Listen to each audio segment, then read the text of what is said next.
Hello and welcome to the final class in the Brain Yoga Breakdown series. This class is on squatting and breaking that down so that you can do it. Believe it or not, squatting is good for your brain, and I'm going to tell you why. First, we're going to get there. So, every day you wear shoes, and shoes immobilize your feet. They squeeze your toes together, they lift your heel, and also if you wear flip-flops, your toes grip, and that can contribute to having hammer toes. When you wear shoes, what happens is your leg muscles get weak, the nerves in your legs get weak, and also your bone density gets weaker in your lower legs. So a lot of things suffer from wearing shoes. Another thing that happens is flat and uniform surfaces also weaken the feedback that your brain receives from your feet. When I say flat and uniform surfaces, I mean things that you encounter most of your day. Things like your flooring in your home, or the flooring in commercial places, or sidewalks. That's what you're walking on probably 99.9% of the time, not surfaces like this. Most people comment on how uneven the surfaces are where I'm doing my yoga. But this is actually really good sensory input for my brain because it has to work a little harder and give my brain feedback about, oh, look, move your leg there a little bit, move your hip a little bit here. So what happens when I come to a little dip in the road, my body has some experience at accommodating these things, and I'm less likely to go over on my ankle because my proprioceptive system has been training for it. I'm not always on a smooth and even surface. It has to do with proprioception. It doesn't have anything to do with flexibility. Okay. Your foot is a sensory organ, and you receive feedback from the bottom of your foot. When your foot is not good at sensing, as I said, a small dip in the floor can result in a fall or a sprain because your foot has lost all its sensitivity and it's lost the ability to tell your brain how to direct the rest of your body in response to the information that's been gleaned. So when we take the time to retrain our feet, to reconnect with our feet, to reconnect with the neural pathways at the bottom of our feet, through our calves, reconnect these neural pathways here between our feet, our calves, and our brain, we're doing some really important brain yoga. We're going to begin by assessing the function of our squat. We're going to squat down as far as we can while keeping our heels on the floor. So how far down can you go into a squat while keeping your heels on the ground? So can you rest your pelvis on your heels? So for me, that's about as far as I could go. How long can I comfortably stay in this position? Probably not very long because I'm putting a huge load on my quads. And how much could I do in this position? Like, could I make dinner in this position? No, because my quads are way overloaded. I'd have to come all the way down like this, and then my heels are off the ground. You've got shoes on, Tim, so that's not a good indication. Tim's showing me you can go way lower. So it's cheater. So check out, also, can you turn your head and see what's happening behind you? Could you reach things on the ground? Can you shift your weight? So how functional is your movement in this position? Okay, so that's what we're going to start with. The next thing you're going to need is, some of you will be able to do that, and that's awesome. Maybe you don't even need this video. Go on, there's more than 200 other videos on this membership community. Bully for you. For the rest of us, which will be the majority, you're going to need a rolled up yoga mat or a rolled up blanket, something to lengthen your calf muscles. I've got a tree trunk branch or something like that here. Okay, so you're going to put that on your mat, And you're going to we'll start with your left foot. You're going to put your ball of your foot on it. And then you're going to step your other foot over your rolled up towel or yoga mat or tree trunk, whatever you're using, to lengthen your calf muscle. Because a lot of what's stopping you from being able to squat all the way down is that your calf muscles are too short from positive heeled shoes. Even if you wear flat shoes, your shoes have a heel on them. Like I'm looking at Tim's shoe right now, which nobody would say that Tim is wearing heels, but his shoe has about an inch and a half heel on them. Look at it. Yeah, it's a good inch. From your heel is about an inch higher than your toes. Yeah, running shoes are worse. They can be like 2 inches. It's really common. Okay. Yeah. So we've been having this huge discussion in the membership community recently on minimalist footwear. A lot of you are switching over to it, and they don't have any heel on them. That's one of the big benefits of them. But you have to transition to them slowly because most people's calves aren't ready for them. That's one of the reasons.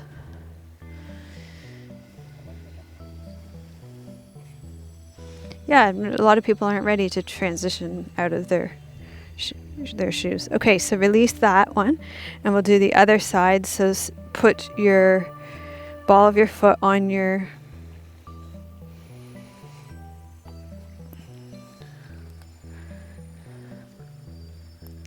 yoga mat.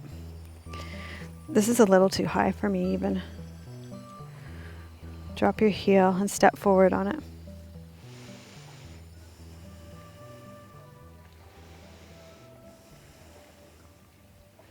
So your heel should be on the ground on this.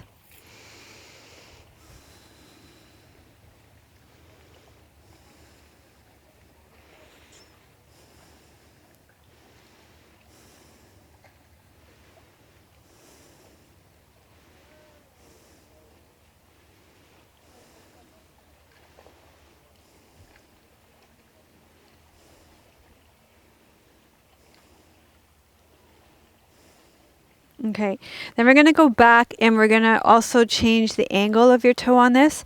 So you're going to turn your toe in and step over.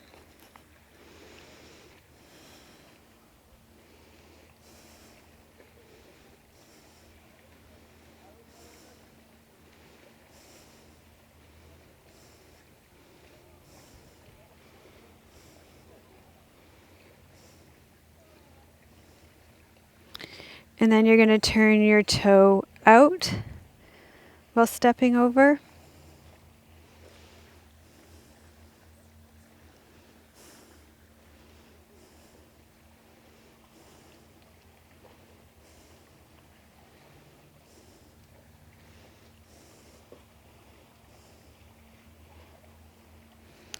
Okay, and then let's do this on the other side.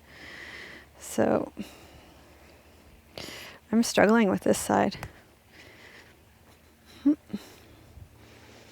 Relax the rest of your body. So my toes turned in and I step over.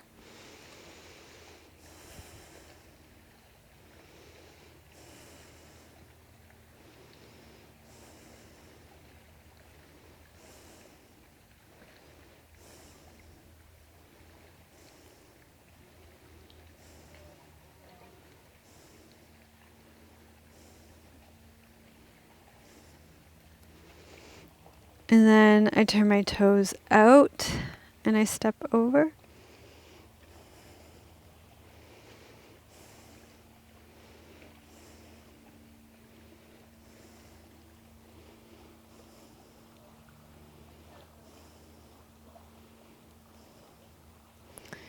Keep your quads relaxed and keep your jaw relaxed.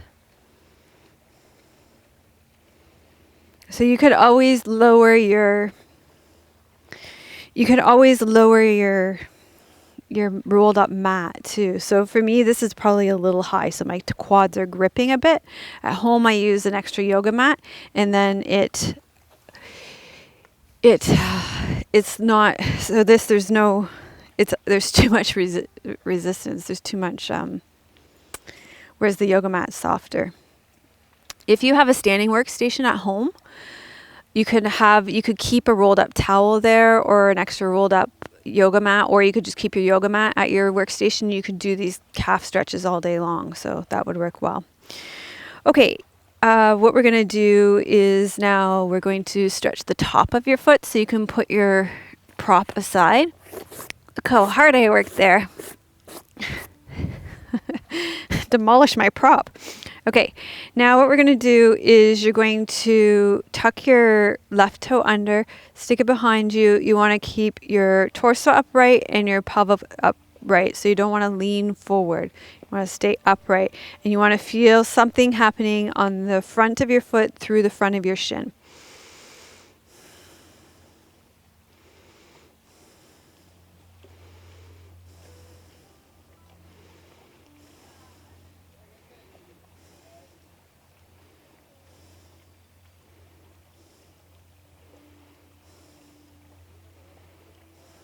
And then you can release that, and we'll do that on the other side. So stay standing upright. Take your right leg behind you and open up the front of your foot and feel that all the way up the front of your shin. Try not to lean forward.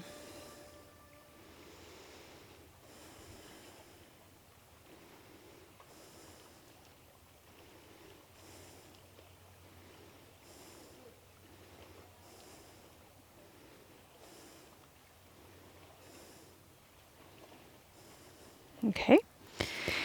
And then we're going to do that top of the foot inside and outside as well. So go back to your left foot, turn your toe in.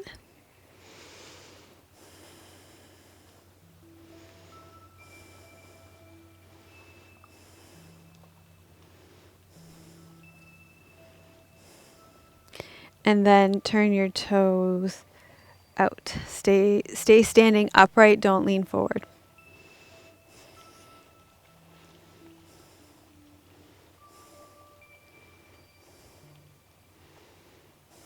And then let's do it on your right foot. So turn your toes in.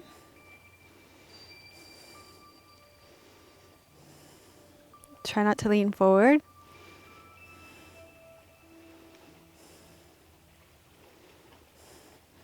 And turn your toes out.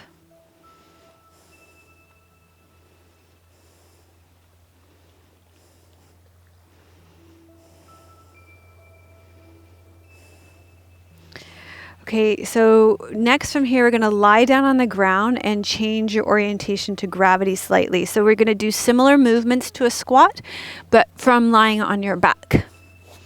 The key with all of these is to keep the back of your pelvis on the ground. So we'll start with half happy baby pose, drawing your right leg in, holding on to the back of your foot. So this is like half a squat. Keep the back of your pelvis on the ground.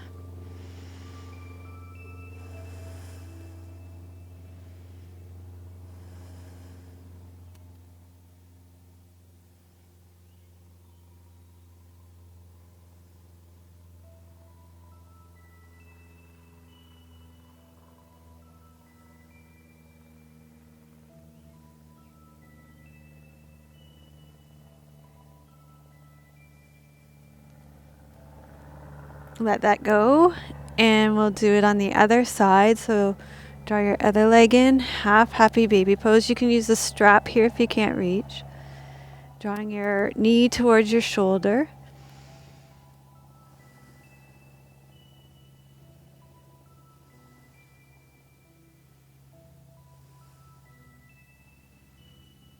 Keep your shoulders relaxed.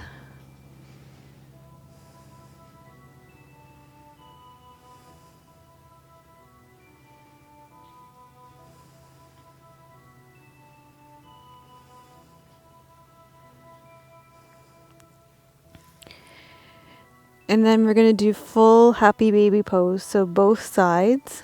Keep the back of your pelvis resting on the ground. So bend your knees. Back of your pelvis resting on the ground. Both knees up.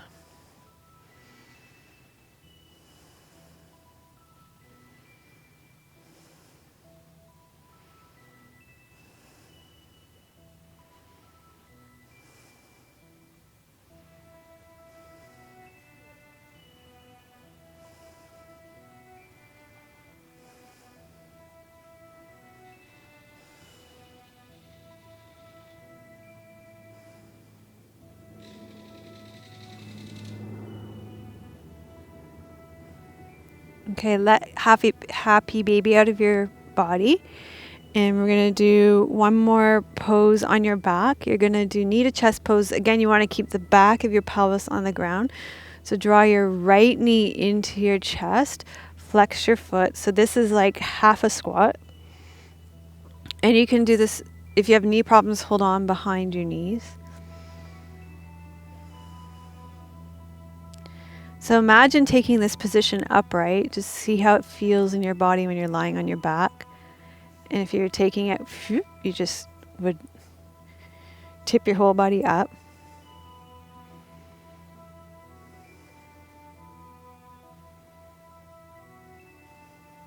And then try it on the other side. With your foot flexed. So again, we're learning the shapes. We're giving our body the muscle memory so that it knows what shapes to take.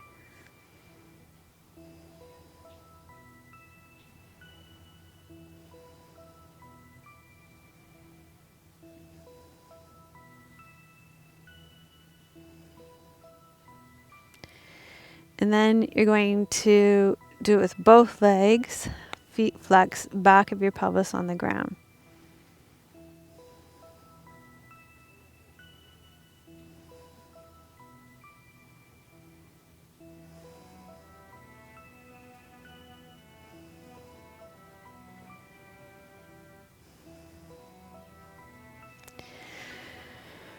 Okay, so you're going to come up to seated. And you're going to need a wall or table or a chair or something to take a little bit of your weight. This is like some suspension training where you give some of your weight over to an object. So I'm going to use a tree. A tree's really good. A door would be good. A door handle would be good. And we're going to do this to assist your squat. So something else takes some of your weight. Okay, so you're going to stand. I'm going to stand here, hold on to the tree. And then I'm going to give the tree some of my weight and come down as low as I can. And in this position, because the tree's taking some of my weight, I can come in fully into the squat. So that's a way to work up into the squat until you can do it by yourself. So it's a good way to practice it. And then what we're going to do is we're going to check in with our squat again, like we did at the beginning of the class, and see if anything's changed from the beginning. So at the beginning of the class, we squatted as low as we could without lifting our heels off the ground. So to be honest, that feels about the same. Does it look the same to me, Tim? So I think this is something that you have to work on. And over time, the more your calf muscles lengthen and the more you are able to bring your flexibility back through your feet and your ankles and your calf muscles, the more you will be able to come into a full squat. So I would encourage you to keep working on it.